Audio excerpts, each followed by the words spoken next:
A família que chega para mim são pais que não estão presentes e substituem essa presença. Ela, mamãe, eu tenho tudo, agora eu quero você. Isso mudou tudo para mim.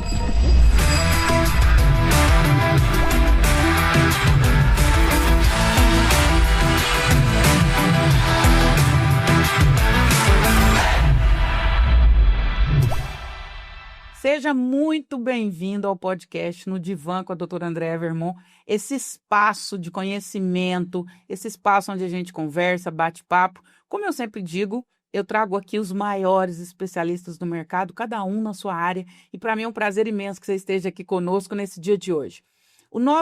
A nossa proposta, aliás, o propósito e a missão desse podcast, como eu sempre digo, é trazer conhecimento que liberta. Eu acredito piamente nisso. Conhecimento liberta.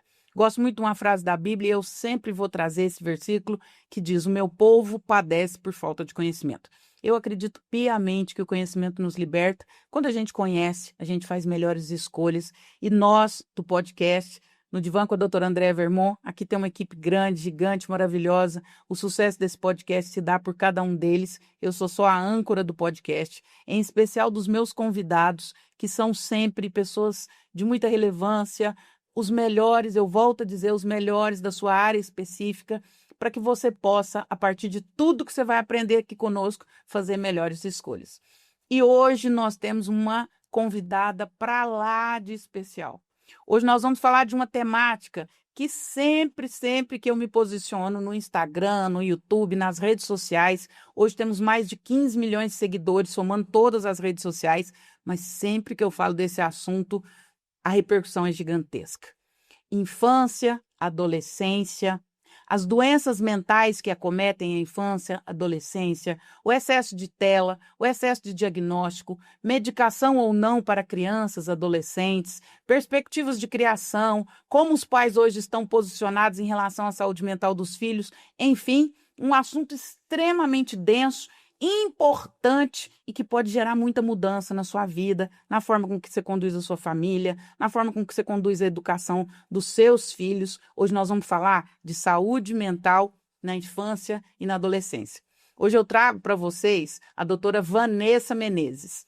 A Vanessa é uma profissional de relevância, uma das melhores do mercado que eu conheço. Eu que estive no consultório durante tantos anos, sempre tive uma dificuldade gigantesca para encontrar um psiquiatra que eu pudesse encaminhar uma criança e adolescente. É dificílimo um psiquiatra que atenda crianças e adolescentes.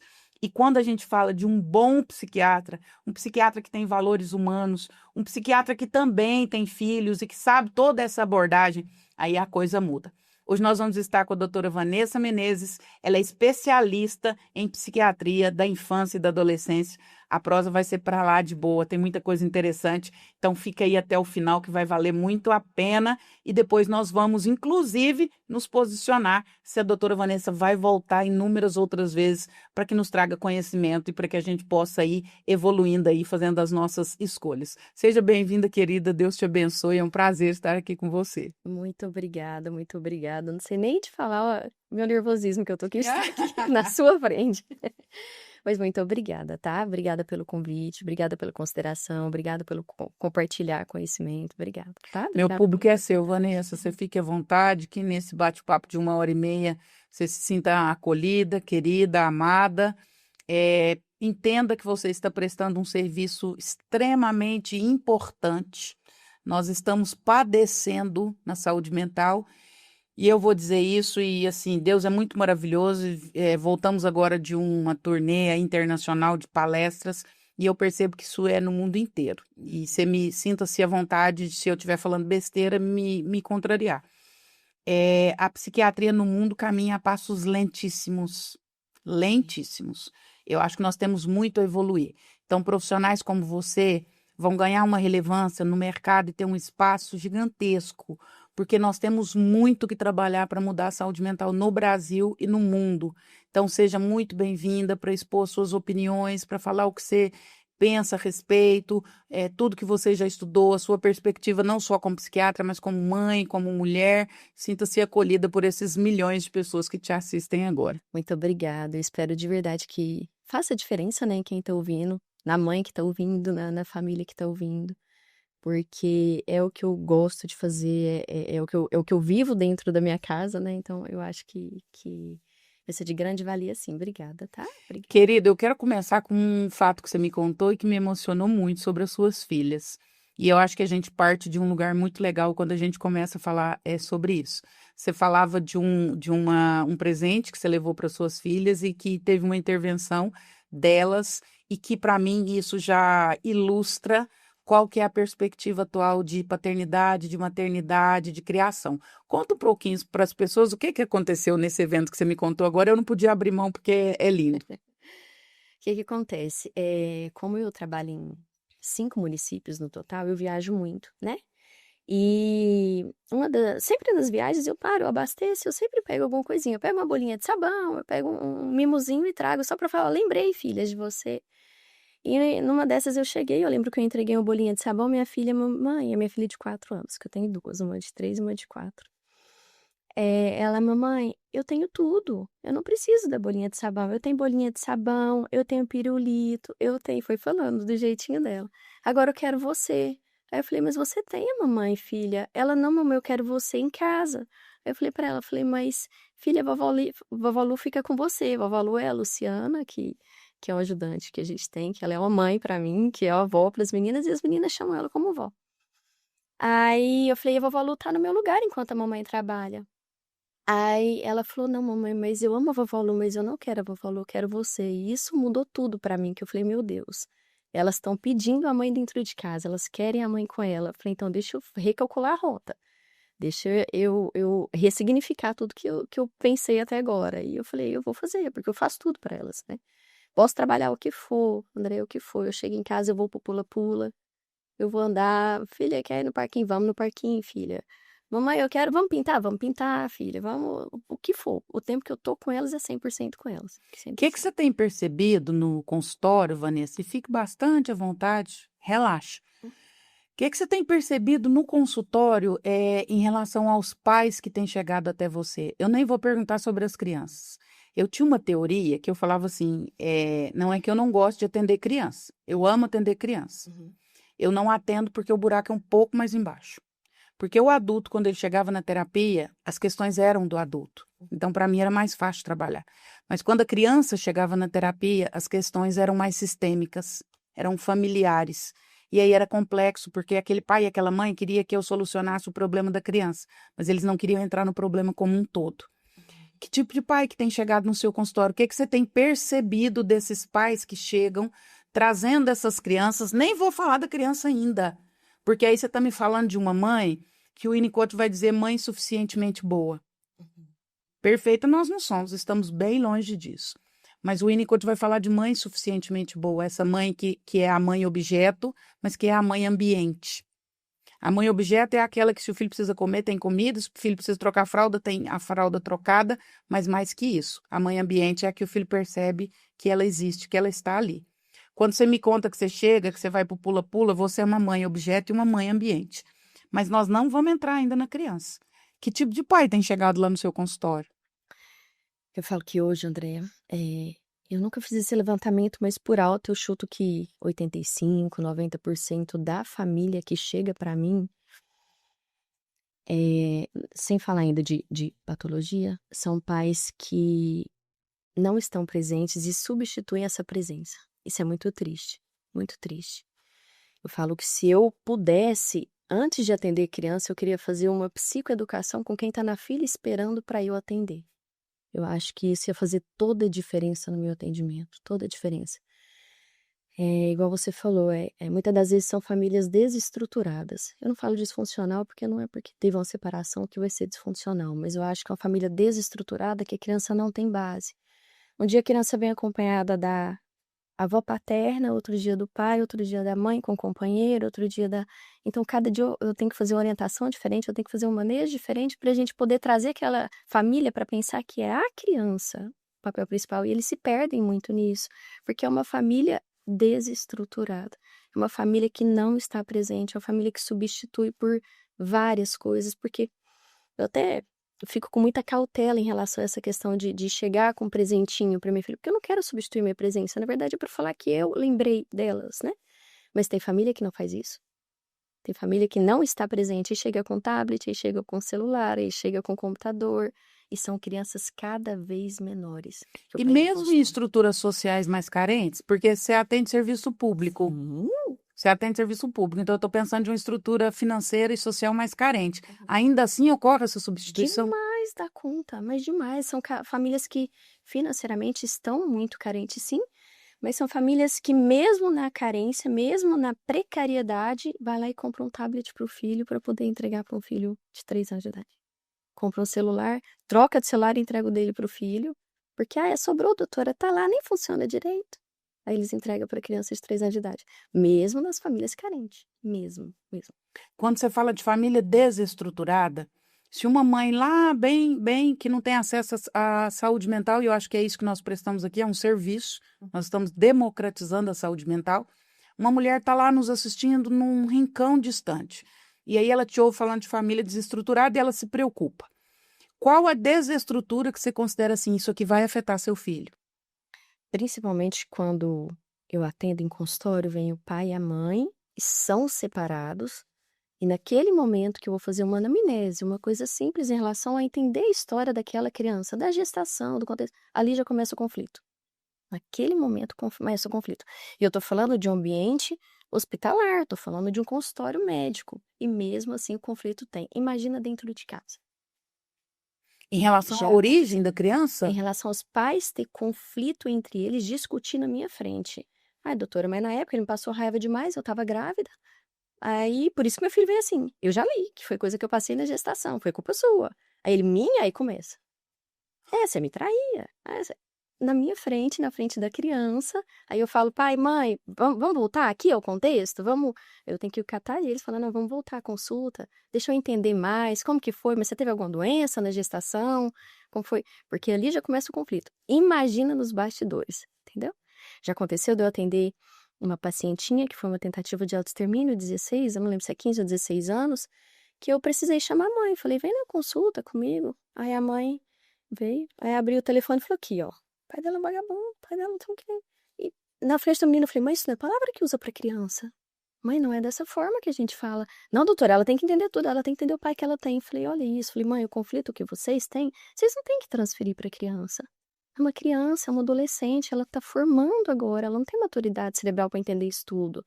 Falei, resolva o conflito de vocês e não envolve. Mas eles envolvem muito, muito, muito, muito. A psicoeducação da família, pra mim, tinha que ser o principal tratamento antes de qualquer diagnóstico.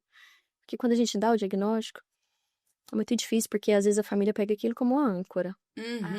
Nós vamos falar sobre isso. Conflito. Então, assim, eu acho que a psicoeducação dos pais é mais importante do que qualquer diagnóstico e tratamento. Qualquer diagnóstico. Então, como psiquiatra, até para a gente deixar isso bem claro, essa relação conflituosa entre os pais, psiquicamente, agora falando como psiquiatra, nem como psicanalista, até te ouvindo muito sobre isso, isso vai afetar, inclusive, na sanidade mental? Com certeza. Com certeza. Tem um prejuízo gigantesco. Eles não têm referência. São adolescentes que não têm referência. Não tem referência de pai, porque adolescente fala um pouquinho mais alto, o pai cede. Fala um pouquinho mais alto, a mãe cede. Eles não têm uma referência, uma hierarquia. Tem que respeitar meu pai e minha mãe. Coisa que a gente tinha. Vou fazer 40 anos agora, coisa que eu tenho até hoje. Não, eles não têm isso. Não tem esse contexto dentro de casa. E é interessante, porque eu vejo assim, meus pais tinham muito conflito, né? E isso acho até que era uma abordagem dessa geração. Eles pelo menos tentavam poupar a imagem um do outro em relação a gente, até por inferência empírica, porque eles não tinham esse conhecimento. Não. Minha mãe é semi-analfabeta, meu pai, 8ª série. Ele não sabia que isso ia influenciar na nossa saúde mental. Mas ele tinha lá os problemas com a minha mãe tinha os problemas com ele, mas ela preservava a imagem do nosso pai. Ela tinha problema com o marido dela. E eu via isso na geração anterior, assim, com os meus primos, com os meus tios, com as pessoas que eu convivia. Hoje isso parece que extrapolou, né? Extrapolou. Não, hoje não tem mais isso. Hoje eles não têm uma referência. Não tem. Do que é pai, mãe, dentro de casa, a hierarquia, o respeito, eles não têm. De forma nenhuma. Como que a psiquiatria vai considerar algumas questões? Até uma curiosidade mesmo, porque a psicanálise vai considerar, especialmente o Winnicott, que é psicanálise infantil, e Melanie Klein, enfim, vão dizer que ali os 3 primeiros meses, eles são muito imprescindíveis, inclusive, para algumas rupturas psicóticas, para algumas estruturas psicóticas se cristalizarem, uma bipolaridade, um borderline, a psicanálise vai fazer uma leitura que alguns movimentos que acontecem nesses 3 primeiros meses podem desembocar numa futura patologia que vai para o lado da psicose. A psiquiatria considera isso? Com certeza, é a nossa base. Nossa base. Quando a gente estuda, principalmente a psiquiatria da infância e adolescência, a gente estuda exatamente isso. É o desenvolvimento, claro que físico, mas o mental. Pra gente é importante. Esse começo é totalmente importante. Na gestação, na concepção já é muito importante. O bebê intraútero já dá total diferença pra gente. Olha isso. Como que foi a gestação?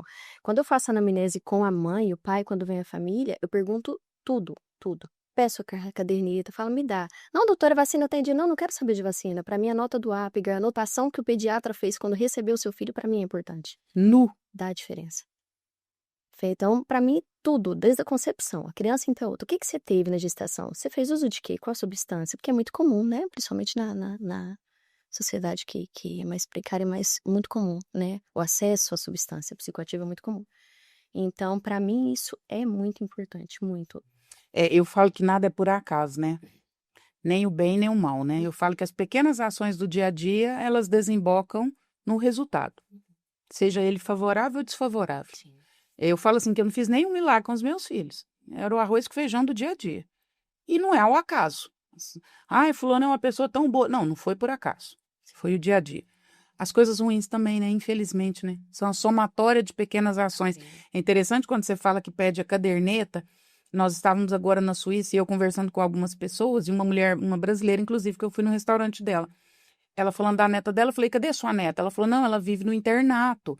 A gente só pega ela no sábado de manhã e no domingo à noite o governo passa, municipal, e pega de novo e leva para o internato. Ela fica de sábado de manhã, domingo à noite só em casa. Uhum. Aí eu falei, mas por que internato? Ela falou, porque aqui na Suíça funciona assim. Nos primeiros 6 meses que você coloca uma criança na escola, os professores e os educadores da escola vão observar a criança. Observar caderneta, cabelo penteado, tênis limpo, se o dever vem feito, se não vem. A partir dessa avaliação dos primeiros 6 meses, o governo decide se a criança fica com você ou não. E aí a criança é levada para o internato e você só fica com a criança o sábado e o domingo até a noite. O governo cuida. Por observação do básico. Do tênis limpo, do cabelo penteado, da caderneta, se você está fazendo as vacinações, porque o governo entende que o prejuízo do distanciamento com os pais vai ser menor do que o prejuízo psíquico que essa criança vai ter de estar nessa casa onde não existem figuras suficientemente boas. Não existe. Mas esse conflito eu vejo é real. Isso que a Suíça faz aqui no Brasil, a gente só vê, né? A gente não aplica. Consultório eu vejo. A higiene, pra mim, é muito importante. E eu coloco em prontuário. Às vezes eu vejo que a higiene tá precária. Mãezinha, quem que dá banho? Eu, doutora. Eu falei, mesmo? E tá dando certo? Ele aceita, o banhozinho aceita. E o menino, mãos, tadinho, com cheiro. Imagino, até com cheirinho ruim. E uma criança de 4 anos. Então, Você estava falando de um adolescente de 16 anos com tentativa de autoextermínio. Você já atendeu alguma criança ou algum adolescente nessa situação de vulnerabilidade psíquica em que você avaliasse tudo, a família, a anamnese, você falasse assim, não tinha por que isso acontecer? Já aconteceu. E eu percebi, já aconteceu o fato de atender e eu ver que ele realmente não queria morrer. É porque estava tudo muito bagunçado na cabecinha dele, tudo desestruturado na cabecinha dele, tudo desorganizado na mente dele, que a saída que ele achou foi tentar se matar. E o inverso já aconteceu, de você olhar e falar assim, essa família é estruturada, isso aqui tá tudo certinho, e eu não sei por que essa criança tentou. Pode contar nos dedos. Pode contar nos dedos. Se houve, pode contar nos dedos. A maioria das vezes é desorganização mental.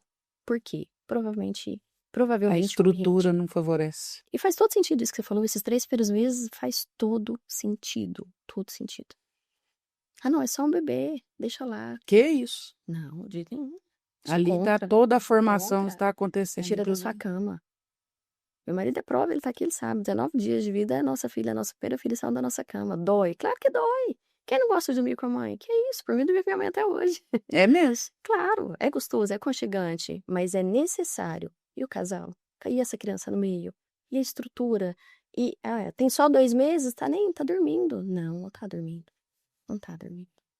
Não concordo de jeito nenhum. Vanessa, o que está acontecendo com as crianças que você acha que há 20 anos atrás não estava? Até num contexto de mundo, assim. 20 anos atrás você era uma criança, uma adolescente. Qual que era a sua realidade? O que você via dos seus coleguinhas, das famílias? E hoje, como médica, num outro lugar de leitura, o que está acontecendo? O que você vê, assim, que você fala, poxa, tá diferente? Tá tudo errado. Começa pela hierarquia dentro de casa, coisa que a gente tinha, eu tinha e hoje em dia não tem. Não digo todos, não vamos generalizar. Claro que, graças a Deus, ainda tem algumas famílias que eu atendo que realmente tem isso, né? Tem essa base que a gente tinha. Mas hoje em dia a gente não percebe isso, não. Eles não sabem o que é figura de pai e de mãe dentro de casa. Ou de mãe e de mãe, né? Porque cada família tem uma figura. Tem N casais que são homoafetivos e tá tudo bem. E que cria muito bem. Eu tenho paciente que tem mais homoafetivo e cria muito bem. Mas eles não entendem a figura, quem é o filho e quem é a autoridade dentro de casa. Eles não entendem. E uma coisa que eu sou muito chata em consultório. Eu demoro a perguntar. Eu vou, primeiro, entrando, aprimorando, pegando a confiança da família. É a tela.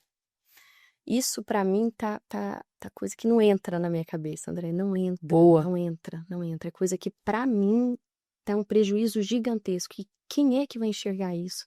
Eu não canso de falar toda consulta, não canso. Eu pego criança de 4 anos que fica 9 horas por dia na tela. 9 horas por dia. Entende-se que uma criança vai dormir, enfim, 12, 13, 14 horas. 9 horas tá na tela. Eu não dou conta, isso não aceito, isso não entra na minha cabeça. Qual o prejuízo, agora, como cientista da mente, de esse excesso de tela? Ele não precisa interagir. Ele não precisa brincar, porque ele tá alimentado com aquele prazer que a tela dá, da dopamina. É uma droga. Pra mim é uma droga.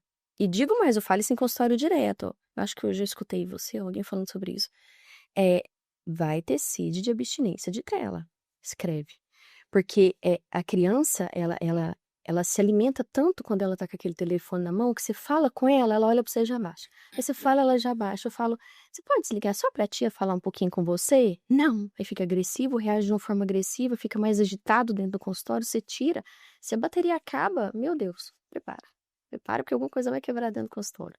Tá fora Você percebe isso lá no seu consultório? dentro do consultório. Eu falo, pai, mãe, isso é dopamina, pelo amor de Deus. Mas muitos não entendem, né? Aí eu falo, é a sensação de prazer que a criança tem. Ela não precisa brincar, ela não precisa conversar, ela não precisa interagir, ela não precisa falar. Ah, doutora, mas a tela, o desenho tá ensinando ele a falar, identificar as cores. Não, ele tá repetindo as cores, né? Ainda mais se for um paciente autista, é colalia. Ele não tá aprendendo as cores. Porque se eu perguntar isso aqui é azul, se eu perguntar isso aqui é azul também, se eu perguntar isso aqui é azul, tudo azul. Porque ele aprendeu e familiarizou e ficou com hiperfoco no azul e no azul. Então, no meu ponto de vista, além da hierarquia familiar, porque não tem mais isso, não tem mais o respeito dentro de casa, é o excesso de tela. Eu brigo e eu bato nessa tecla sempre. Eu sou chata dentro de casa com isso. E eu quero até voltar nesse ponto, porque esse é um ponto muito importante. Primeiro que saiu uma entrevista semana passada de um dos representantes da OMS, o quanto aumentou internação de crianças em surto, o que é uma novidade. Fora daqui eu acho que tá mais, né? Por enquanto. No mundo fora do Brasil ainda é maior. O número de internações em surto de crianças precisando de contenção, sendo internados em hospitais psiquiátricos. Você, como psiquiatra, e agora sendo bem objetiva e efetiva, se alguém te perguntasse, eu sou uma mãe e eu tenho uma criança, eu diria assim, doutora, eu vou obedecer o que você disser. Até que idade meu filho está proibido de tela? Que na sua percepção isso intervém. Bom, se for levar ao pé da letra mesmo, pra mim, criança não tem que ter tela. Ao pé da letra. Até que idade? Chuta até os 12 anos tranquilamente. Por causa de maturação cerebral e poda neural. Mas eu entendo a realidade de todos. Às vezes eu falo que eu sou até bem humana. E acho que a maternidade me trouxe isso depois que eu tô em consultório. Sou humana, mas eu não deixo de ser rígida e de falar sobre limites e regras dentro de casa. Mãezinha vive sozinha, tá tudo bem. Quer fazer uma comida? Liga um pouquinho a TV. Doutora, pelo amor de Deus, eu não consigo nem cozinhar. Tá tudo bem, mas você desliga. Você escolhe, você liga, você desliga. Tá tudo bem. 15 minutinhos, 20 minutinhos, tá tudo certo. Mas, na minha opinião, o que tá acontecendo vai muito além. Eles entregam o telefone, é da criança. Então, pensa uma criança de 8, 10 anos com o celular na mão.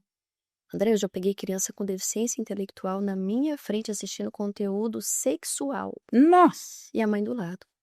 Aí eu tô atendendo a mãe, eu tava digitando, eu falei, só um minutinho, mãe, dá aqui o telefone.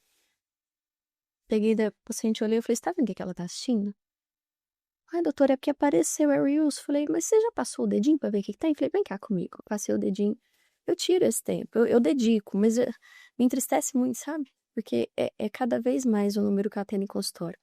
Então, assim, voltando à sua pergunta, pensando em maturação cerebral, a criança não tem que ter tela, de forma nenhuma. Vai fazer o quê? Vai fazer o que a gente fazia. Eu falo a Brincar mesma com a caixa de coisa. papelão, com a garrafa Quebrar PET. em braço, Vai fazer o que a gente sentar uma fazia. paulada na boca do outro, quebrar o dente, essas coisas que a gente fazia. Hoje minha filha brincando meteu a testa lá. É sobre. Tá tudo bem. Eu falei, Criança tem que ter cicatriz. você quer gelo ou pomada, filha? Boa. Aí ela, pomadinha, eu falei, passei, tá tudo certo. Boa. Tá tudo bem. A minha ajudante falou, pega um copo de água. Eu falei, não precisa. Tá tudo bem, tá tudo certo. Machuca, é isso mesmo. As filhas de cicatriz pra tudo quanto é lado. Já deu pombo, tudo quanto é lado. E é isso. A criança tem que ser criança. Eu falo que tela é assim, igual você falou, a gente não pode radicalizar, né? Claro que em algum momento isso vai precisar acontecer, até por questões de adaptação, mas isso também não justifica um certo discurso. Sim. Ai, mas meu filho vai ficar muito colocado de lado porque todo mundo faz. Pois é, você não é todo mundo. E ele não vai ser colocado de lado de nada. Ele vai criar uma outra perspectiva de interação e essa não é uma desculpa.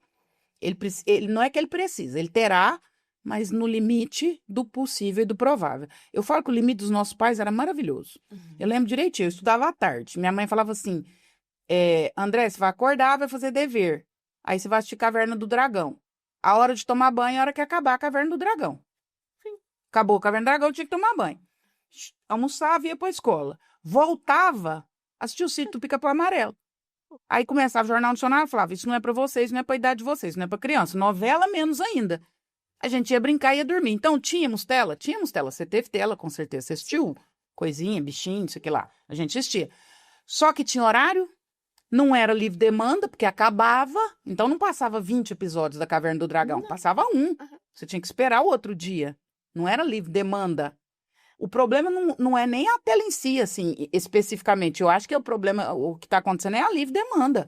É o entregar o celular, é a liberdade, é o computador, é sei lá, o tablet. Hoje uma criança corre mais risco dentro do próprio quarto do que na Praça da Sé em São Paulo. Muito mais. No último congresso que eu fui, no Brain, em Fortaleza, foi perfeito.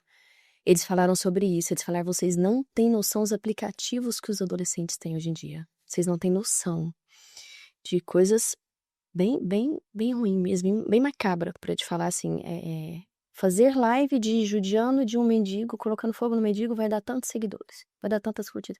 Coisa que, meu Deus, a gente jamais imaginava que acontecia isso. Então eu concordo com você, eu não acho que o problema seja a tela, mas o problema é que eles não sabem usar. Eles não sabem.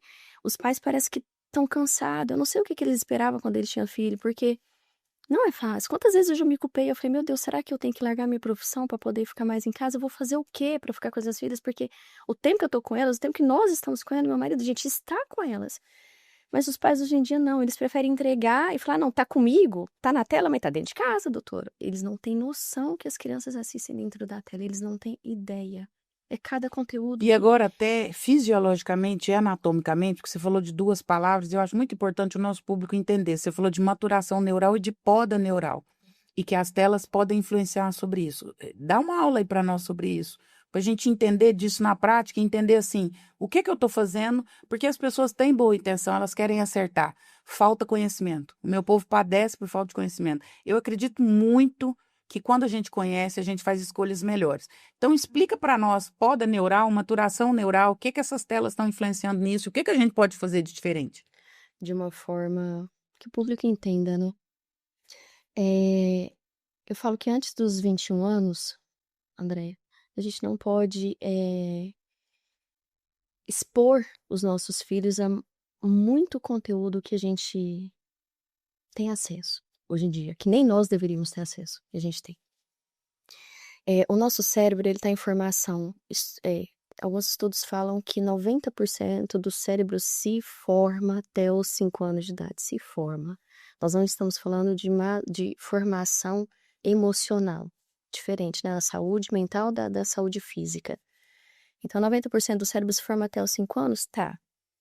O que você fez até os 5 anos? Para mim, esse início é fenomenal. Nós temos a poda neural, nós temos de 5 anos, nós temos 7 anos, nós temos de 12 anos a poda neural. Quando a gente fala de maturação cerebral de poda neural, a gente tem os marcos, né, da maturação e da poda. A criança, naquele exato momento, ela tem acesso à informação, ela processa a informação e ela tem a reação dela. Então, tem um ponto que a criança chega de entendimento que você não consegue mais mudar esse quadro dele. Essa poda neural que acontece na criança, chega com 12 anos de idade, ele já processou que, na forma prática, diante desse copo que ele deixou cair e a mãe gritou, ele entende que aquilo que ele fez, que deixou cair, que quebrou, sempre vai ser algo muito ruim. Ele entende na cabecinha dele que vai ser algo muito ruim. Ele não entende que tá tudo bem, deixou cair, né? Na forma da vivência que a gente está falando, é basicamente isso. Porque se a gente for falar de termos técnicos, às vezes os paizinhos que a gente quer ter, a gente não tem. Então tá. Tô com uma criancinha lá que às vezes presenciou uma discussão dos pais, coisa que a gente não tinha na nossa infância. E eu digo que na minha família também eu não vi isso. Graças a Deus eu tive esse privilégio de não ter isso dentro de casa. Mas eles entendem que, diante daquela discussão, como que ele vai reagir? Tem criancinha que, diante dos pais começarem a discutir, eles começam a gritar muito. Muito, muito, muito, muito.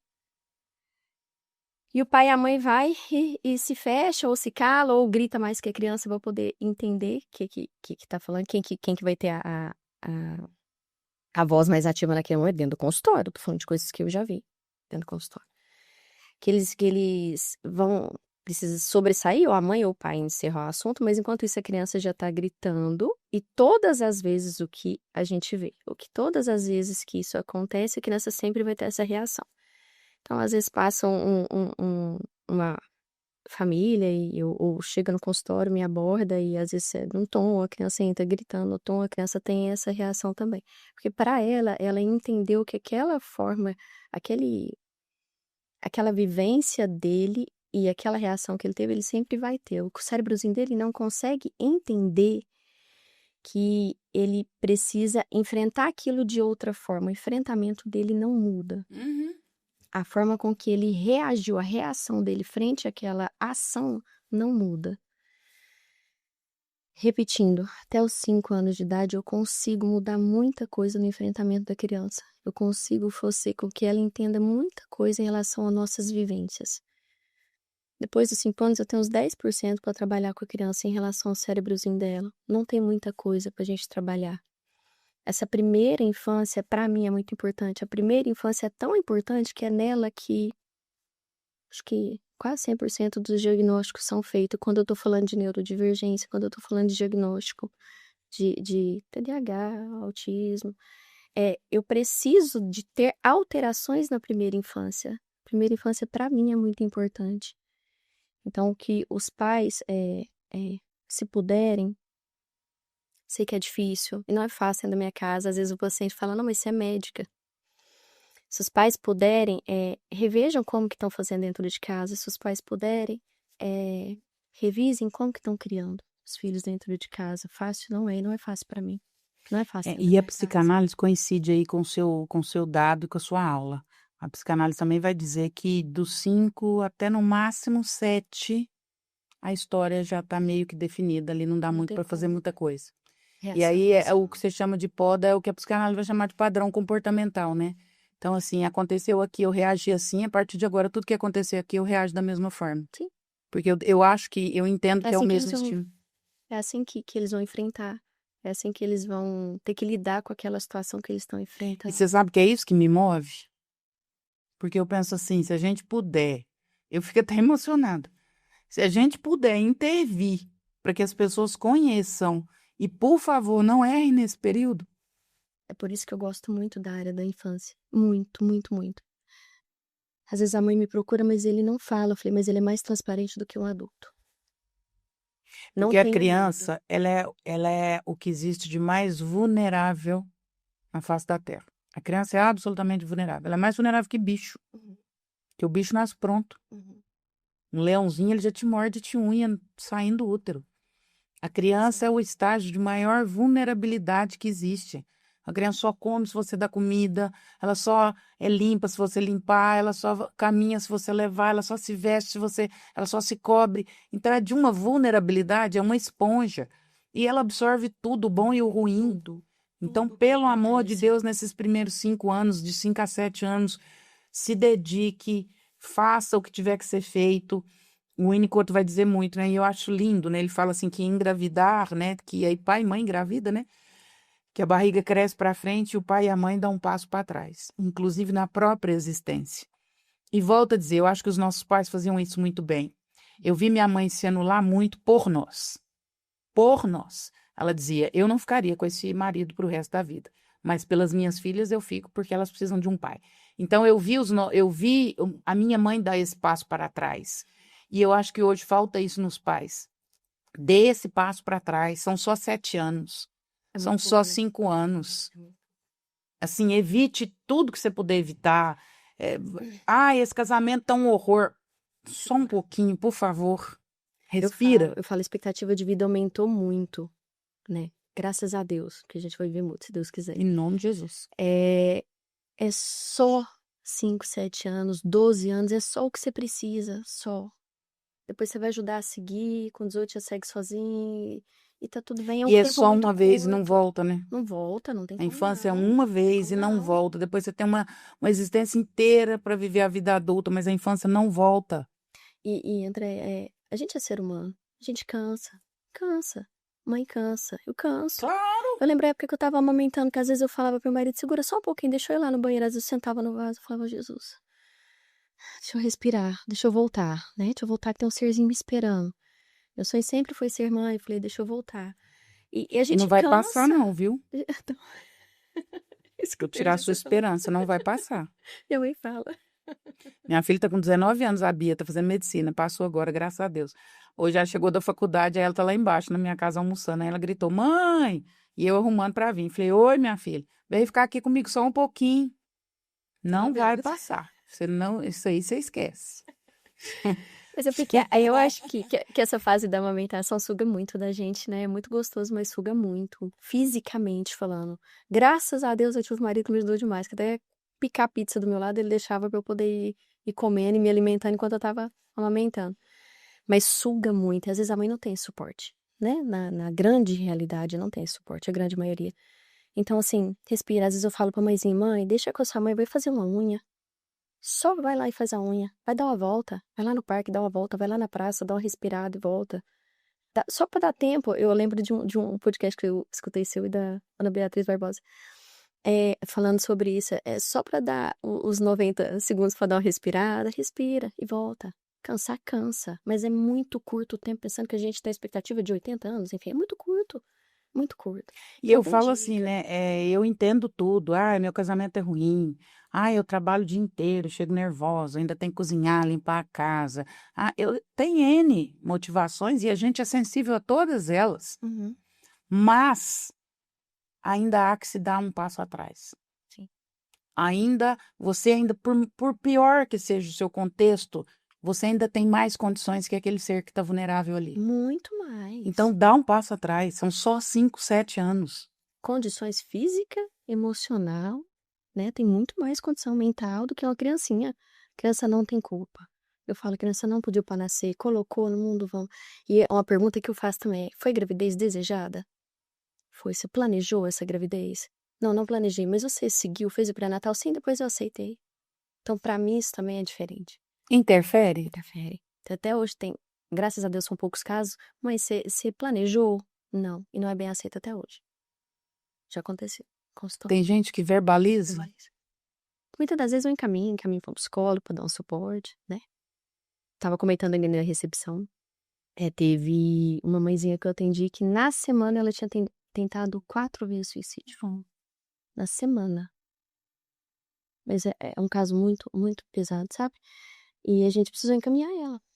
Porque, meu Deus. Aí E liga aí, pra como é que família. uma criança dessa vai ter saúde mental, né? Não tem. Se a própria mãe não quer viver. Não tem.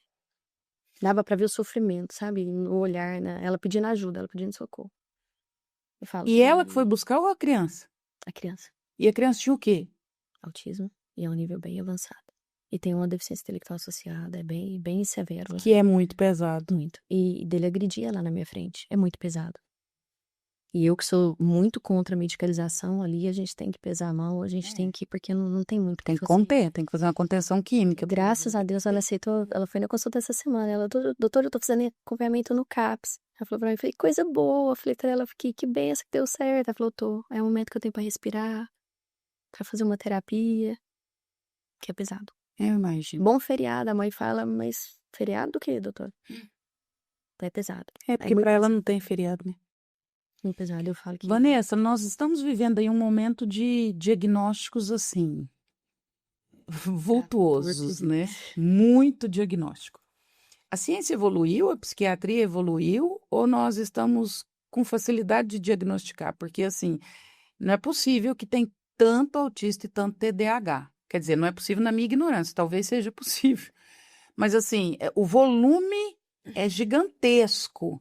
E a precocidade desses diagnósticos me assustava muito quando eu estava no consultório. Eu tinha paciente que foi no psiquiatra uma vez e já estava com o diagnóstico. Então, assim, isso para mim era bastante assustador. Quem sou eu, né? Não sou anticiência e muito menos vou questionar outras áreas. Quem sou eu para questionar o diagnóstico de um psiquiatra? Mas a metodologia e a forma com que esse diagnóstico chegava, para mim, era muito assustador. Nós evoluímos muito na nossa capacidade de diagnosticar ou tem um gap aí? Tem um gap. Tem um gap, não é pequeno, não. Eu falo que a gente tem que tomar muito cuidado. Nós temos crianças que realmente têm o transtorno. Nós temos crianças que têm um atraso. Nós temos crianças que não têm nada, mas a mãe vem com um livrinho que foi no Google e faz isso, faz aquilo, faz aquilo. E a criança totalmente diferente fala, só um minutinho, mãe, deixa eu pegar e levar ali no parquinho rapidinho, eu já volto. Só um minuto. E o que eu gosto muito que eu faço é em consultório, quando eu chamo a família para avaliar. Tava falando isso esse dia, meu marido falou, fala isso pra Andréia, que ela vai gostar de saber. Eu sento com a criança. Pai, mãe, senta aí rapidinho. Eu sento com a criança e vou brincar com a criança. Então, uma mesinha pequenininha, eu vou brincar. Depois que eu brinquei com a criança, aí eu falo, agora você fica aí que a tia já volta. Muitas das vezes o menino vem, brinquedo e fica do meu lado, na mesa, coloca do meu lado e vem. Aí eu falo, mãe, vamos conversar agora um pouquinho. Fala um pouquinho do contexto, lugar, e eu começo realmente a anamnese. Então, assim, pra mim, eu vejo o paciente fora daquele contexto da mãe. Eu pego muitas mãezinhas que querem um benefício com isso.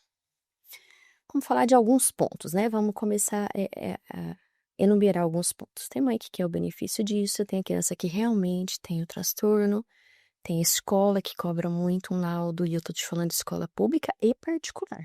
Me cobra, quer realmente ver o aluno se tiver um laudo, e isso eu brigo muito, sou totalmente contra. Chamo até o pessoal da Secretaria da Educação, vamos fazer reunião.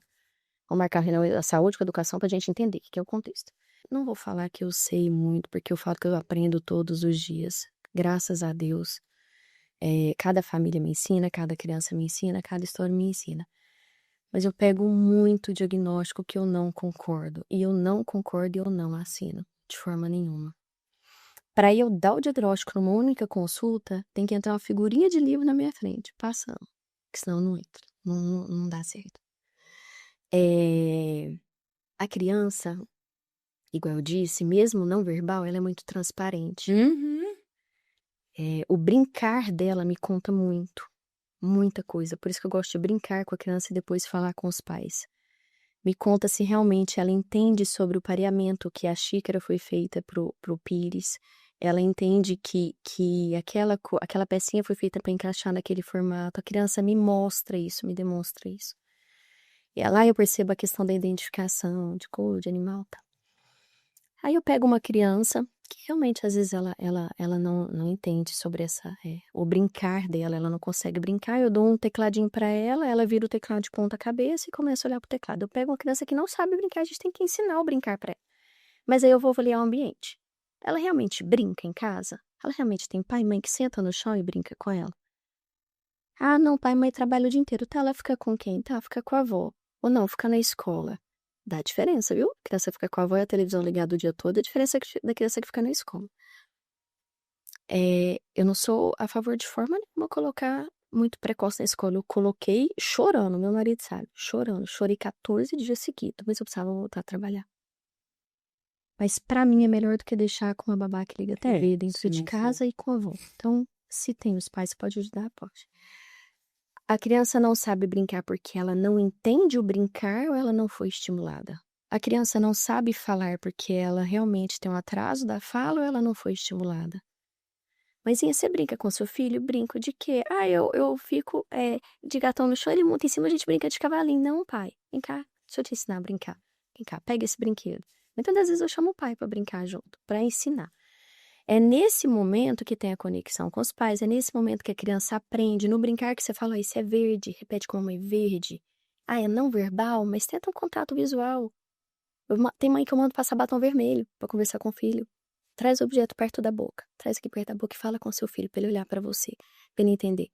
Então, existe o diagnóstico, voltando à sua pergunta, mas existe o diagnóstico que não vou falar errado, é difícil a gente entrar na ética do colega, né? Eu acho muito delicado isso. E quando eu pego o lado, eu falo isso pra mãe. Mas, eu entendo que você tá com essa receita de bolo, que tem vários diagnósticos, várias terapias, mas nem tudo eu concordo. Esse aqui eu não concordo, esse aqui eu não concordo. Acho que a gente tem que avaliar de novo, a gente tem que estimular. Vamos começar a terapia? Vamos ver o que a equipe fala sobre isso?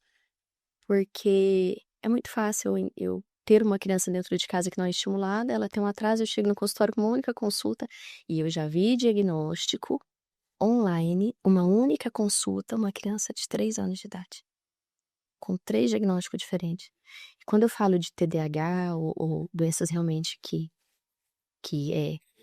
a gente precisa, às vezes, fazer uma abordagem diferente, porque tem um excesso de energia. Eu não tô falando só do autismo, que é a questão da interação social.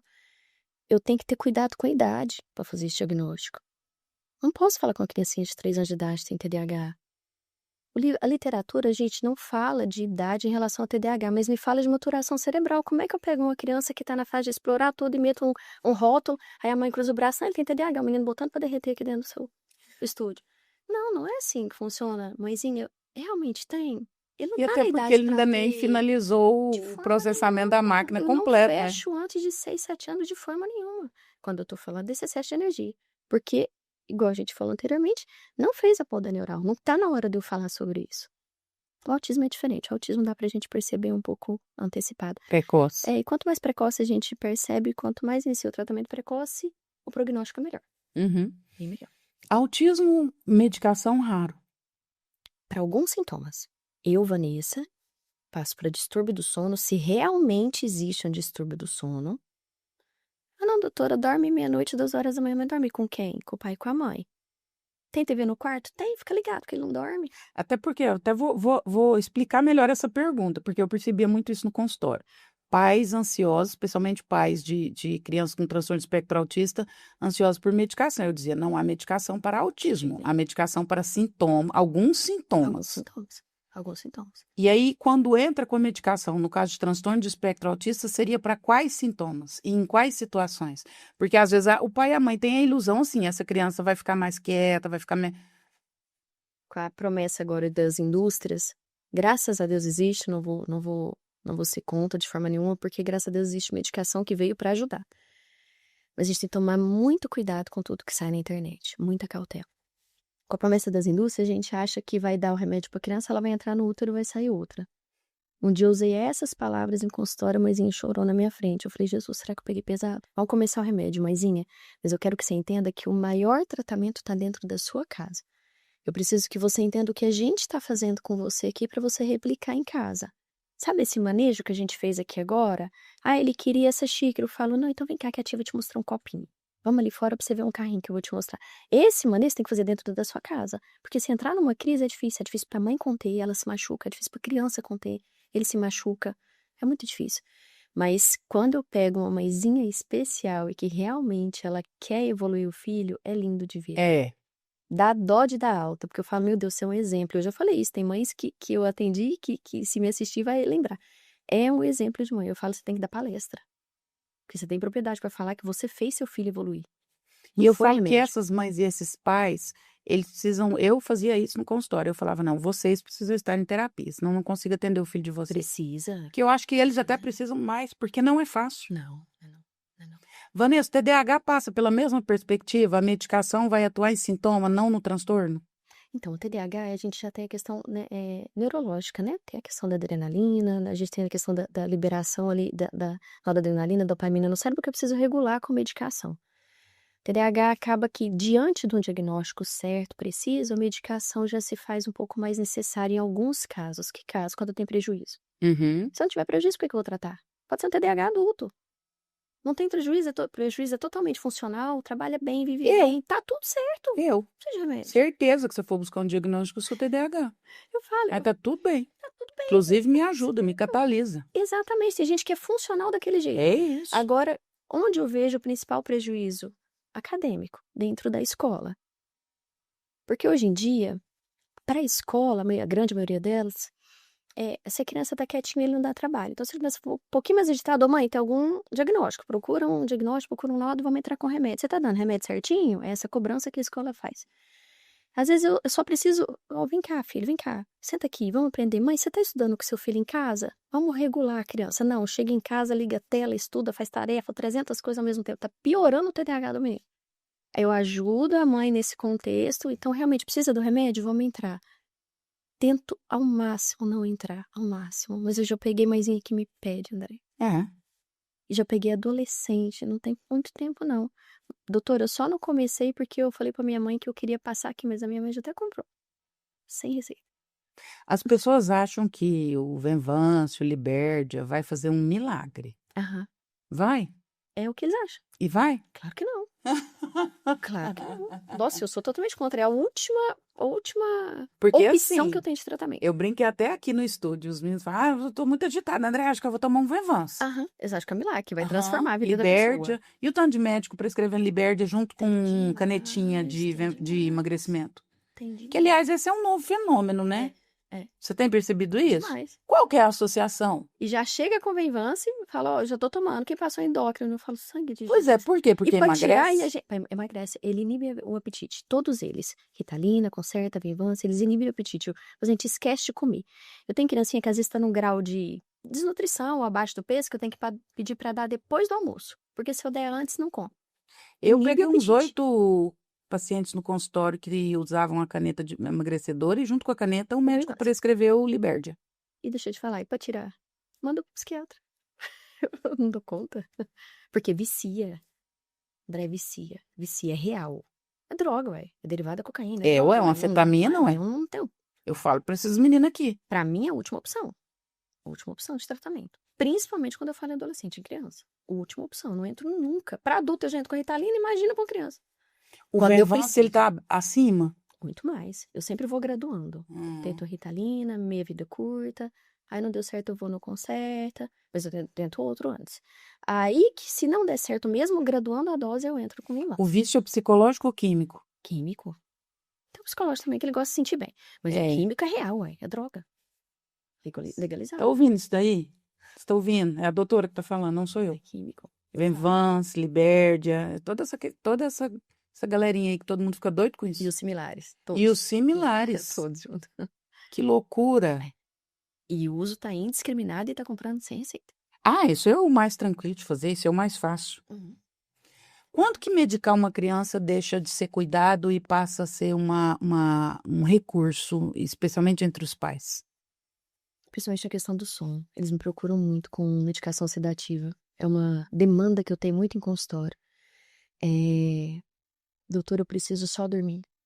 Só isso. Eu não aguento mais. Aí eu oriento, higiene e tal. Não só a higiene do sono, o ambiente pra mim interfere também. Aí, se realmente é necessário, eu tento ajudar. Mas pra você ter noção, até nisso eu vou com cautela. Eu procuro até uma suplementação do que a medicação. Mas eles procuram muito, principalmente no sono. E eu acredito que realmente a privação do sono é ruim pra todo mundo.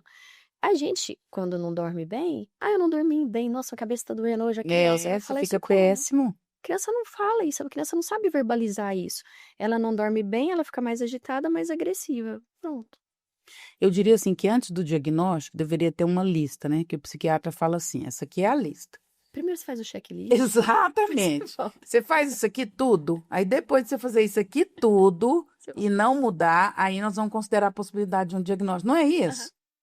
Concordo. Coloque horário para dormir, horário para alimentar, autoridade em casa, afeto, tempo. Faz isso aqui, volta daqui 2 meses. Aí, se continuar, a gente começa a considerar a possibilidade de um diagnóstico. E seria tão importante isso. Eu acho que ia mudar tanto o quadro, sabia? Ia reduzir tantos diagnósticos. Tantos. E como é que você faz com essa postura sua tão, nem sei como que eu definiria, mas tão humana? Brava também? Não, Minha pelo mãe fala, você é tão contrário, de uma brava. psiquiatria tão humanizada. Como que você faz isso num serviço público? Porque ficou essa questão aqui para mim. Porque, igual você falou que você senta e brinca com a criança. Como Brinco, assim num brinco. serviço público? Graças a Porque você tem Deus. score, né? Você tem que atender um número X. Sim, Como nós que você temos faz meta, isso? tudo. É uma empresa, né? É uma É uma empresa. empresa. Graças a Deus, nos 2 serviços públicos que eu trabalho aqui dentro de Uberlândia, eu tenho essa liberdade de ter um tempo maior com a criança. Fora daqui, eu O tô que é o lutando tempo para maior? Você tem conseguir 1 hora? 1 hora com a criança. 1 hora. 50 minutos a 1 hora. Depende dos 2 serviços. Fora daqui, eu tô brigando pra ver se dá certo isso. Porque pra mim, o tempo é muito importante. Ué. Só com os pais dá uma meia hora. Então, eu preciso de no mínimo uns 15 minutos com a criança pra brincar com a criança e realmente avaliar. Tira dali, leva no parquinho.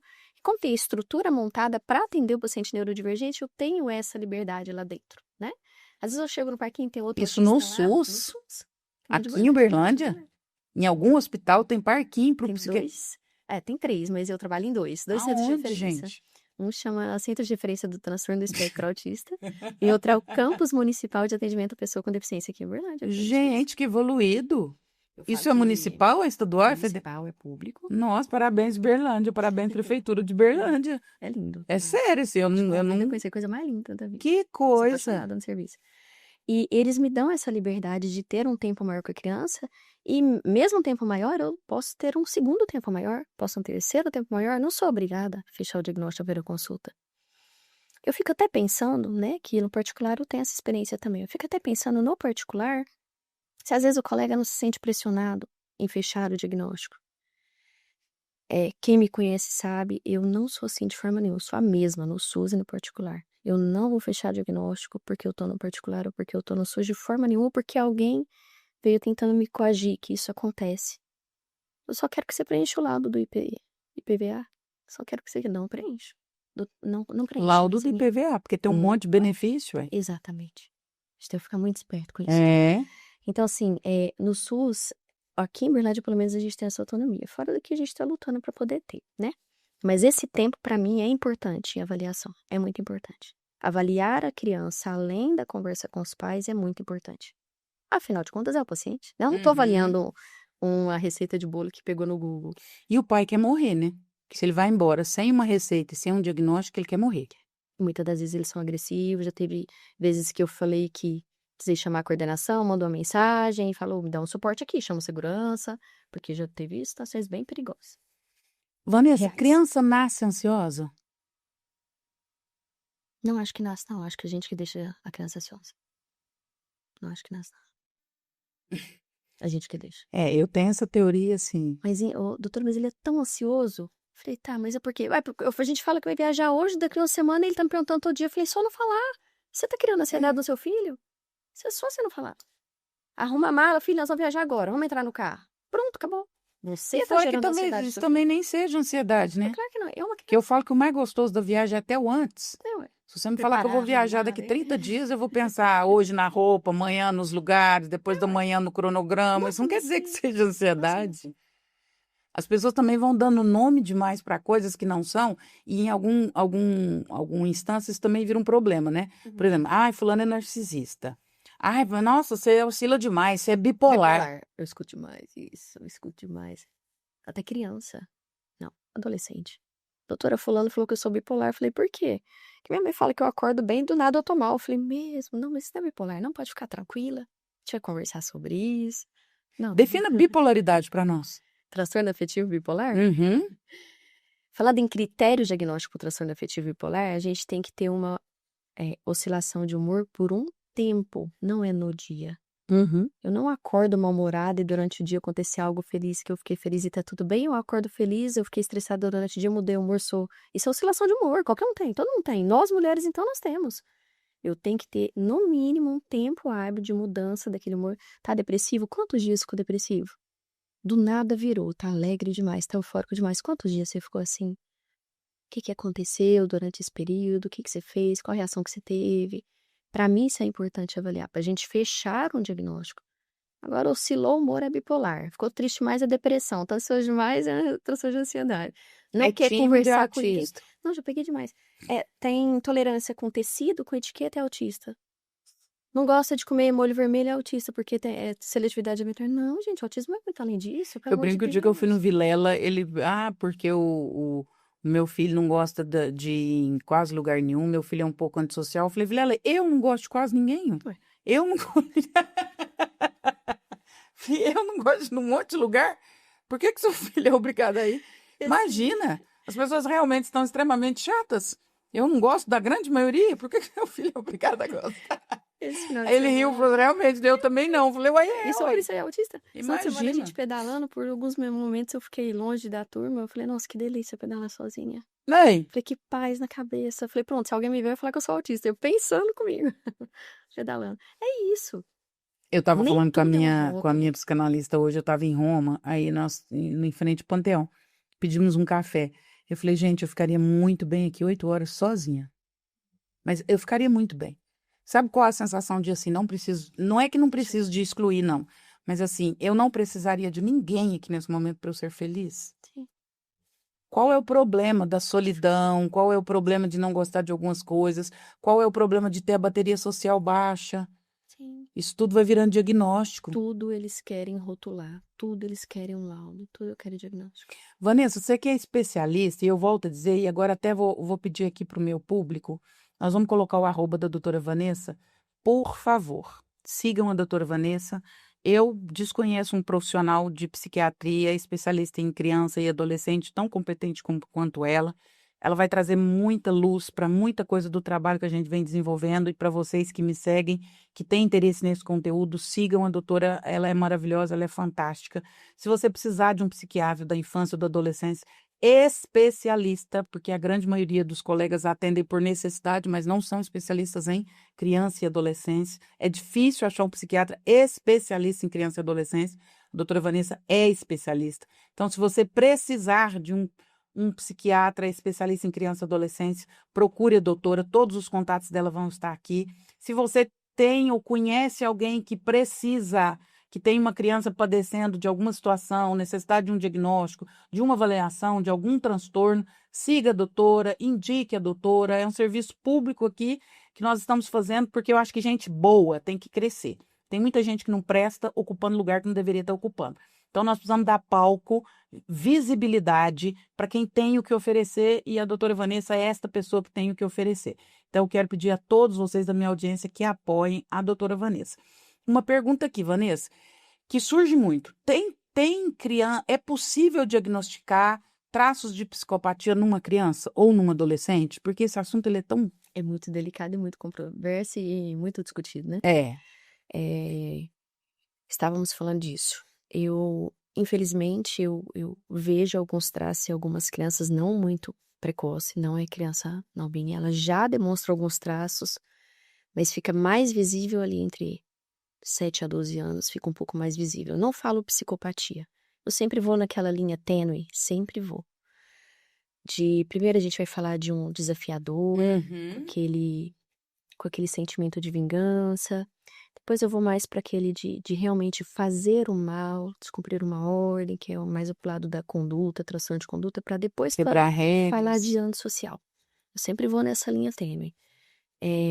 Mas eu sempre falo para a família, eu preciso de vocês. Quando eu falo em transtorno opositor desafiador, não é criança que desobedece. Que criança que não desobedece, gente, pelo amor de Deus. Eles acham que as minhas filhas é linda, né? Que eu falo não e elas cruzam o verso, tá bom, mas claro Tá. que não. Então não é sobre isso. Quando a gente fala realmente de um sentimento de vingança, quando a gente fala de um sentimento de fazer o mal, de judiar, de quebrar regras, de maltratar animais, isso tem muito, muito, infelizmente. Aí eu já tenho que abrir o olho para o antissocial. Pode sim que venha, mas na vida adulta. Na criança ele demonstra sinais. O manejo e o ambiente interfere na condução e na evolução desse caso.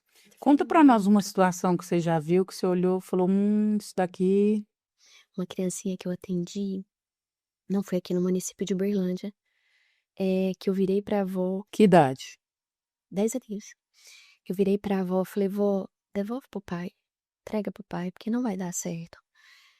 O pai, por N situações, acredito eu, se eu não me falo engano, é porque era usuário, e ele vivia com a avó paterna. E a avó, numa situação, falou que estava com dor de cabeça. Ela até pediu para falar comigo separado. Aí o menininho, não, vó, deixa que eu pego água. Quando ela foi beber água, ela sentiu o cheiro. Não sei o que o menino colocou lá dentro. Ela suspeita que seja medicação que ele toma. Porque ele tomava uma medicação. Ela falou, doutor, ele queria me matar? Ela assustou. Ela tava até tremendo no dia, tadinha. Aí eu falei, entrega ele, vozinha, você não vai conseguir, porque ela não tinha domínio sobre ele. Ela não tinha um manejo sobre ele. Ela não conseguia lidar com aquela situação. Então ela estava prejudicando. Como ela era muito... Ela não tinha autoridade dentro de casa. Ele fazia o que ele queria. Eu falei, esse menino vai judiar dessa avó. A equipe já tinha conversado comigo, falou, olha, ele tem um comportamento que não é muito legal aqui dentro. Na hora que a avó me contou isso, graças a Deus ela entregou pro pai, mas é uma situação muito assustadora, né? Do menino ter a frieza de colocar uma medicação dentro do copo de água, falar que vai buscar água para a cabeça dela melhorar, e que remédio que ele colocou lá dentro, qual a quantidade, com qual a intenção. Ele teve a frieza de pedir, eu busco água para você. Meu Deus. É uma criança de 10 anos. Foi pensada. Foi pensado. Quando a minha filha tinha 8 na escola, ela tinha uma coleguinha na sala que era síndrome de Down. E sempre a professora pedia para uma duplinha acompanhar a menininha quando ela ia no banheiro. E 2 coleguinhas juntas. Eu até achava bonitinha a interação, a forma que a escola lidava. E aí a minha filha chegou com uma queixa. Falou, mãe, a fulana, que foi a coleguinha que acompanhou ela, um dia que ela era dupla para cuidar da amiguinha que tinha síndrome de Down, a fulana que me acompanha hoje na dupla, a senhora acredita que a hora que ela foi lá no banheiro, depois ela queria tomar água, ela pegou água do vaso sanitário e deu para ela, mãe. E aí eu perguntei para as outras coleguinhas que já fizeram dupla com ela falou que todas as vezes que elas iam na dupla com ela, sempre ela pegava a água do vaso sanitário e dava para a amiguinha. Ai, que maldade. Aí eu falei, filha, fala isso na escola, isso precisa ser relatado. E aí foi, e deu um problema danado. E depois até a mãe da menininha síndrome de Down me procurou, agradeceu. Falou, eu quero te agradecer pela sua filha ter se posicionado. E a menina que pegava água no vaso sanitário e dava para a coleguinha, na otiva com a diretora, verbalizou, não sinto dó, não sinto pena, fiz porque quis mesmo, não me arrependo. Se tiver oportunidade, farei novamente. E muitas das vezes eles são dóceis, viu? Você vai conversar, eles são Ela dóceis. Oi, Oi, doutora, ela era você super tá persuasiva, linda. ela era amiga de quase todo mundo da sala. Uhum. E eles falam, não, você tá tão linda. Você não tem noção. As coisas que se assusta, você fala, meu Deus, como que essa criança tem capacidade? E tem capacidade. Não duvido da capacidade. De forma nenhuma. Hoje em dia eu vejo essa realidade, né? Não é muito comum, graças a Deus não é muito comum, mas tem. Que loucura. É muito difícil a gente lidar com isso. E a sociedade não sabe lidar com isso. Doutora, eu preciso de um tratamento. Eu preciso que você passe um tratamento para ele. Mãezinha, não tem, vó, não tem tratamento. Não tem um remédio específico para isso. Não tem. Posso controlar um pouco o impulso, mas a família, o ambiente familiar tem que fazer uma psicoterapia de família para lidar com aquela pessoa. Como lidar? Tem que ter regra, tem que ter limite, coisa que não tem. A maioria deles não tem regra, não tem limite. Dorme a hora que quer, faz o que quer, dorme 4 horas da manhã, acorda 6 horas da manhã, come a hora que quer, não quer comer, não come, vai lá e pega um salgadinho. Não tem aquilo que a gente volta ao começo. Precisa ter. Não tem. Não tem. Bom demais a prosa. Você que está nos assistindo, vai comentando aí, hashtag, se você chegou até aqui no nosso podcast. E se você quer que a doutora Vanessa volte, coloque hashtag volta Vanessa nos comentários. O assunto aqui daria para 3 dias. Eu teria umas 200 perguntas para fazer para você e o meu público e minha audiência também, eu tenho certeza, porque o assunto vai muito longe. Então, se você quer que a doutora Vanessa volte, se você quer ouvir mais sobre psiquiatria da infância e da adolescência, hashtag nos comentários, hashtag volta Vanessa. Vanessa, no final do nosso podcast, ele não chama no divã à toa, né? Os meus convidados são colocados no divã.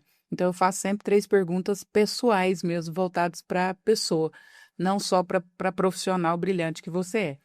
A primeira delas é a seguinte: eu falo que nós curadores, profissões de cura e de cuidado, na verdade, isso fala muito a respeito das nossas próprias necessidades de cura, né? Das nossas próprias dores. Ninguém escolhe o que nós escolhemos à toa. Eu acho que, por exemplo, medicina. Você fez medicina, você teve a oportunidade de escolher 200 especializações por 200 motivos. Uma que dá mais dinheiro, uma que descansa mais, uma que não sei o que lá. Você escolheu psiquiatria. Aí você ainda deu um passo além, você ainda escolheu psiquiatria da infância e da adolescência. O que que isso depõe a favor das suas dores da infância e da adolescência? Eu, assim, graças a Deus não tem tanta dor, mas a necessidade de ajudar, principalmente depois que eu virei mãe, pra mim muda tudo. Eu quero tanto poder ajudar, principalmente a primeira infância. Se eu pudesse escolher, André, eu falava, meu Deus, eu ia pegar as mãezinhas antes dos 5 anos de idade e falar, vem cá, vamos fazer uma psicoeducação, vamos fazer um grupo. Porque, para mim, determina o futuro. Esse comecinho da infância determina o futuro. Então, o que eu puder fazer e dar meu sangue, eu vou dar para poder conseguir ajudar. Para conseguir. Se eu atendo 10 famílias, se 3 mudar, para mim já faz a diferença. Se 3 falar, eu vou fazer o que ela está falando. Eu vou escutar o que ela. Eu vou tentar. Pelo menos tentar. Se der errado, pelo menos eu tentei. Para mim já vai fazer muita diferença. Muita, muito. Depois mais sobre as suas questões maternas, né? Muito, muito. Acho que é porque meu sonho sempre foi ser mãe. Então, o que eu puder ajudar outras mães, a gente pegar na mão, vamos caminhar juntas, porque a gente não é perfeita, eu não sou, eu erro também, né? Mas o que eu puder falar, vamos juntas, vamos dar as mãozinhas que eu te ajudo a ser mãe, você me ajuda, você me ensina e eu tô aqui pro que precisar. Eu farei. O que eu puder fazer, eu farei. Qual a maior frustração da sua atuação hoje, da sua profissão? Assim, na sua atuação diária, você fala, poxa, isso me frustra. É difícil falar essa palavra, mas o diagnóstico que não tá tão. Não tá condizendo com aquela criança. Porque muitas famílias pegam esse diagnóstico e não só querem o diagnóstico, não querem realmente o bem-estar da criança. Então eles procuram, assim, N profissionais e chega, o profissional nem vê a criança, às vezes nem avalia com muita cautela e me bota um rótulo. Acabou. Aquela criança vai ter um rótulo o resto da vida. E eu falo dentro do consultório. Falo, cuidado, a gente não precisa ter urgência. Então, o diagnóstico errado, até perdão pela palavra, mas eu não achei outra parecida. Mas o diagnóstico errado é a maior frustração que eu tenho hoje em dia. Eu vejo que não é o copo de vidro que eles estão falando. Eles estão falando de outra coisa, menos aquela criança que está na minha frente, entendeu? Eles descreveram outra coisa e muitas das vezes eu pego o laudo, deixa eu ler o laudo daqui. Seu filho faz isso, seu filho faz aquilo. Não concordo, fico triste. Eu fico triste que a família já se apegou. A família vem até com tatuagem. é? Vem com tatuagem. Tatuagem? Opa, vem com colarzinho, vem com crachá. É muito difícil. E pra eu desmistificar isso. Mas o que eu posso E fazer, eu tem faço. vantagens, né? Sempre tem ganhos, Pra né? mim, essa questão da vantagem é muito difícil, porque eles pegam isso pra ter vantagem. Quero um diagnóstico pra ter vantagem. Eles não pensam que é uma vida que recebeu um rótulo. Eles não pensam isso. Não são todos, repito, Claro. mas a grande maioria. Isso me entristece muito, sabe? Agora, esquecendo a Vanessa mãe, esposa, profissional, psiquiatra, a Vanessa pessoa, em essência. Qual o seu maior sonho?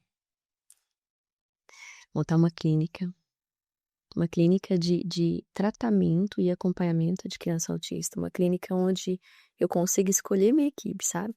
Que eu consigo ter todos os profissionais para dar suporte para a família e para a criança autista. Autista, TDAH, deficiência intelectual, também tem muito, não tem o suporte que precisa. Neurodivergências em geral. TOD, que não tem, eles não querem atender. Então, assim, eu queria uma clínica que eu desse esse suporte, que a clínica conversasse. Que eu conversasse com a Nutri, que eu conversasse com a Fono, que a gente fizesse reunião. Vamos discutir esse paciente hoje. Multidisciplinar. Vamos discutir aquele paciente. A equipe mude, pra mim, dá toda a diferença. Meu maior sonho. Eu consigo. De vida? De vida é montar essa clínica. Ah, podia sonhar em ser rica, em viajar o mundo, ver as filhas dela casando. Não, ela sonha em prestar serviço para a humanidade, né? Por isso que ela está aqui. Querida, conversaria com você 200 horas, nós temos muitas dúvidas, eu e meu público. Eu falava isso com meu esposo, a palavra ignorante, ela ficou pejorativa, mas ela não é. Eu amo ignorar, eu amo não saber, porque quando a gente não sabe, a gente tem espaço para saber. Então, eu sou absolutamente humilde em ignorar algumas coisas, e eu ignoro inúmeras em relação à psiquiatria, enfim, e adoraria aprender com você, ficaria aqui horas te entrevistando. Chama, coloca aí hashtag Volta Vanessa, vai ter o maior prazer do mundo de trazê-la novamente. Ela soma a nossa missão, ela soma o nosso propósito de vida, que é levar a saúde mental para quem não pode pagar, para quem não pode ir, para quem não pode chegar no consultório. Esse podcast vai chegar aí, esses cortes, a milhares de pessoas que jamais teriam oportunidade de sentar na sua frente. As pessoas dizem, André, por que você parou de atender? Eu poderia confortavelmente ficar na minha casa, cobrar uma sessão caríssima e viver bem com isso. Mas eu chegaria a um número restrito de pessoas. Eu não posso fazer isso com o que Deus me deu, com o gift, né, com o presente que Deus me deu. Então, e eu vejo isso muito em você, assim, me choca quando eu te pergunto do seu maior sonho e por livre associação você me traz essa clínica, né? Você poderia? E, e para qualquer lugar, né? Eu que quero te agradecer a oportunidade, agradecer o compartilhar, agradecer o reconhecimento, agradecer a humildade. E assim, graças a Deus eu tive a oportunidade de te conhecer primeiramente fora daqui. Então, assim, a Andréia é exatamente isso, que a Andréia aqui, ela é fora, é um ser humano, assim, que eu admiro muito, Eu não sou muito personagem não, graças a pela Deus. pessoa e pela profissional. E só quero te agradecer. Muito obrigada. Eu que te Obrigada por agradeço. Deus ter te usado e ter te colocado na minha vida. Eu que Obrigada. te agradeço. Eu falo o seguinte, eu sou procurada hoje pelos principais profissionais, artistas, pessoas importantíssimas, mas eu não escolho as pessoas assim. Esse não é definitivamente o meu critério de escolha. Eu e a Vanessa nos encontramos num evento social, na casa de um amigo querido, que eu sou apaixonada, e quando eu comecei a conversar com ela, quando eu comecei a ver ela com as filhas dela, com o esposo dela, eu falei, eu preciso de você lá no meu podcast. É assim que eu escolho as pessoas. Não escolho por nenhum outro critério que não seja esse. Eu não brigo com a minha intuição. E quando a minha intuição me fala, eu falo, é isso, e é assim. E é uma coisa que vai além, assim. Eu vejo, de novo, me chocou talvez de todas as perguntas, a última que mais tem me chocado. Eu gosto muito de O ajudar, seu Andréia. senso Muito, missionário é algo muito, belíssimo. muito. Eu gosto muito de ajudar, muito. É Quem me belíssimo. conhece fora daqui sabe. É meu, é meu. Verdadeira, sou eu. E é claro que eu falo isso em consultório, amor não enche barriga, né? Claro que não, a gente tem que pensar em tudo. Mas o que eu posso fazer, estiver ao meu alcance, eu vou fazer para conseguir chegar. Você chegar no conhecimento, no soltar o conhecimento para todo mundo, fazer com que todo mundo chegue ao conhecimento de saúde mental e eu, se Deus quiser, na parte das crianças. Eu tenho muita vontade de ajudar e desmistificar isso, que eu acho que virou uma cultura muito grande, né? Então a gente tem que, para lá, vamos voltar. Deixa eu ver minha filha, deixa eu realmente entender como que é uma criança. Tem o diagnóstico? Sim, poderia ter o diagnóstico de diabetes, tá tudo bem. Mas é uma criança, não vai deixar de ser criança. Não vamos rotular de forma nenhuma, nós estamos falando de vida, nós não estamos falando de um papel. Então, para mim, isso dá toda a diferença. E de uma existência inteira, né? Porque uma Inteira. canetada agora determina para o resto da O vida. futuro. Então, eu não concordo com isso de jeito nenhum. E o que eu puder brigar e eu conseguir ajudar quem realmente precisa, eu vou conseguir ajudar. Quem realmente não precisa, pai, mãe, vem cá. Vamos conversar, o que tá acontecendo? Vamos fazer, eu te encaminho, te indico o que tá falando. E assim, o que eu puder fazer, eu vou fazer. Parabéns pela pessoa que você é, pelo trabalho que você desenvolve, pela esposa, pela mãe e em especial pela profissional. Eu volto a dizer, o hashtag dela está aqui. Sigam a doutora Vanessa Menezes, indiquem, contem, conversem, comentem, espalhem. Pessoa boa precisa ter vitrine, precisa ter palco. Você sabe alguém que precisa de uma especialista de verdade, gabaritada, que pode dar um diagnóstico, além de técnico, extremamente humano, nessa 1h30 que você pode perceber a alma da Vanessa, que é muito visível, é de uma humanidade assustadora, é de um senso missionário assustador. Então, assim, é alguém que eu entregaria tranquilamente os meus pacientes na mão dela, eu indicaria ela com certeza. Então, se você é profissional da saúde mental e sente o que eu sentia, para quem que eu vou indicar meu paciente?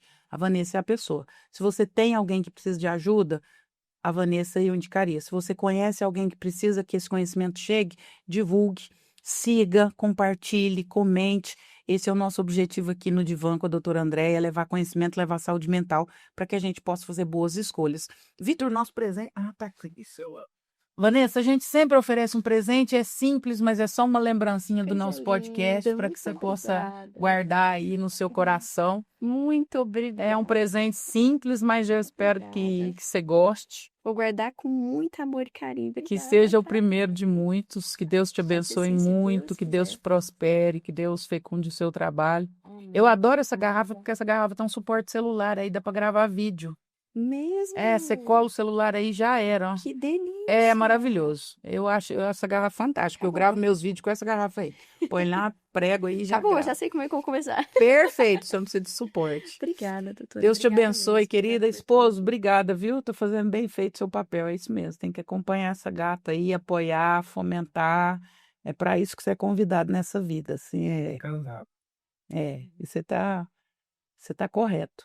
Eu falo que uma das imagens que mais me chama atenção é de Nossa Senhora do Desterro. É Maria em cima do burrinho, mas quem tá na frente puxando é José.